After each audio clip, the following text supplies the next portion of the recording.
Marvel hayranları için 2000'lerin başı çok özel bir dönemdir. Bir düşünün, henüz ortada daha bu MCU, Marvel sinematik evreni falan yok. Iron Man henüz daha çıkmamış, Avengers daha toplanmamış. O dönemlerden bahsediyorum. Captain America'yı falan kimse tanımıyor. Yani bizim ülkemiz için söylüyorum.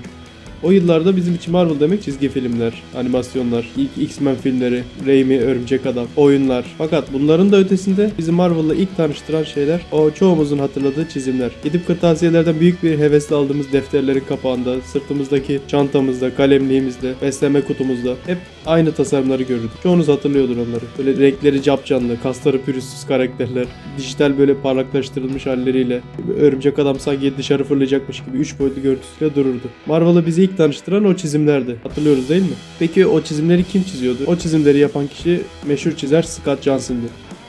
90'ların sonunu bazılarınız biliyordur. Marvel o dönem iflasın eşiğinde. Karakterlerin sinema film hakları sağa sola satılıyor. X-Men'ler, Fantastic Four'lar 20th Century Fox'a satılıyor. Örümcek Adam Sony'ye gidiyor. Hulk Universal Pictures'ta. Sanırım Namor'da Universal Pictures'taydı. Yani o dönem biraz çorba oluyor bu işler. O dönemde şirketin yeni bir vizyona ihtiyacı var. Dünyanın neresine giderseniz gidin işte bu Marvel dedirtecek bir standarda ihtiyacı var. İşte o zaman da devreye Scott Johnson giriyor. 1993'te üniversiteden mezun olup oyun sektörü için çizimler yapan bu adam 2003 yılında Marvel'ın dikkatini çekiyor. Portfolyosundaki temiz ve modern bir Spider-Man çizimi adeta Marvel yöneticilerinin aklını başından alıyor. 2005 yıllarında Marvel Scott'a şirketin devasa bir style guide yani stil rehberi oluşturmasını sağlamak için çizgi romanlardaki ikonik pozlarını yeniden tasarlamasını istedi. Onlara mükemmel bir anatomi, efsanevi bir dijital parlaklık ve 3 boyutlu bir his ekledi. Sonra bu Marvel çizimleri Pepsi'ye, Kellogg's'a, Hasbro'ya yolluyordu. İşte bu yüzden Japonya'daki bir çocukla Türkiye'deki bir çocuğun aşık olduğu Örümcek Adam birebir aynıydı. Aslında Scott Johnson işi Marvel'ın reklamını güçlendirecek bu çizimleri oluşturmasıydı. Tabi gelelim 2008 yılına.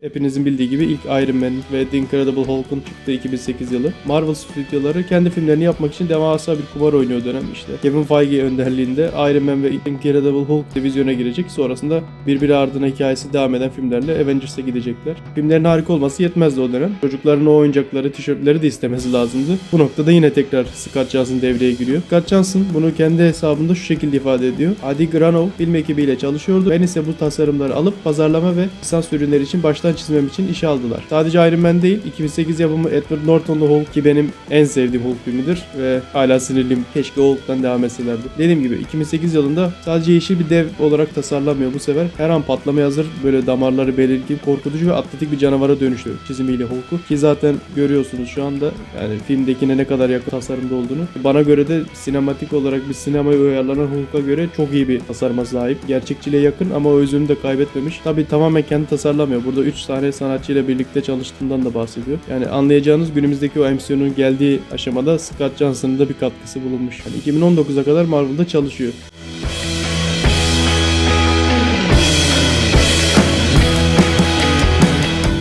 Şu görsellere bakar mısınız? Ne kadar kaliteli gözüküyorlardı.